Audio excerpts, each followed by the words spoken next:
regret the chances we didn't take. This inspired my book.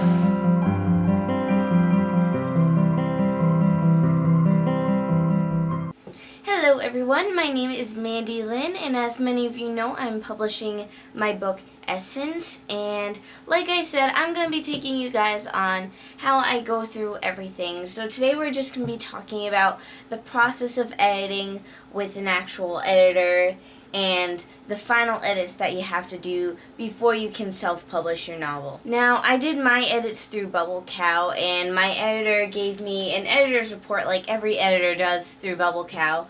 And what the editor's report is that you get first a paragraph saying pretty much what they thought of the entire novel in itself. And I imagine if you have a lot to improve upon, like if it's one of your first drafts, this will be a lot longer than mine was, but because mine was pretty much at the finishing stage, my editor didn't really have much to say in terms of what needs to be really changed. Now, he also gave me notes on things like character description and show, don't tell. And I'll just give you tips on what you can do to improve it, because later on I'll show you in the manuscript that he left notes like, oh, add description here, or delete this because you don't need it, you already showed that. And then of course we have the chapter by chapter summaries, where it goes by chapter 1, it tells you what needs to be improved there, chapter 2, it tells you what needs to be improved there, and it's really awesome.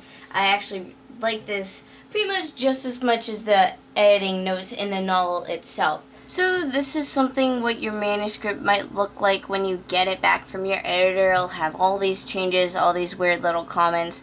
Now, these comments don't make sense. This is just a school paper that I have, and I just have random stuff crossed off, random stuff added in. So as you can see, this is all crossed off. That means your editor wants you to delete it.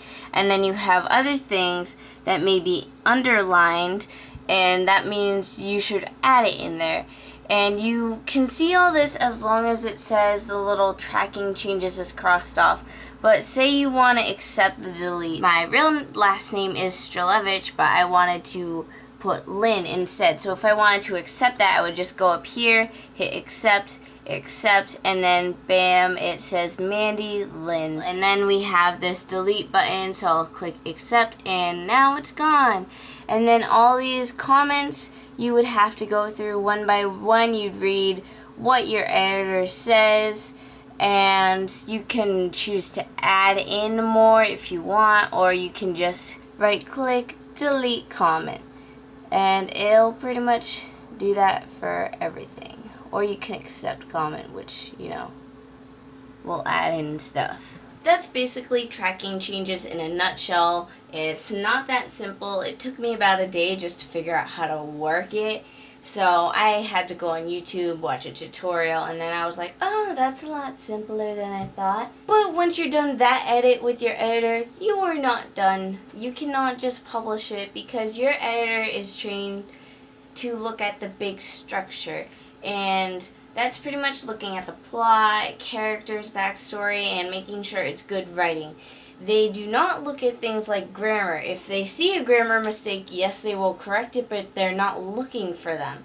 So they can easily skip over them and not correct them. So once you're done this edit, you have to go through the process of proofing your novel. And that's what I'm going through right now. I haven't submitted my novel for proofing yet because I'm making the art copies of my book, which are advanced reader copies, which I'm very excited for. The next video you see is the video where I talk about how you format your novel and how you can create that advanced reader copy. Thanks for watching. Don't forget to subscribe and give the video a thumbs up.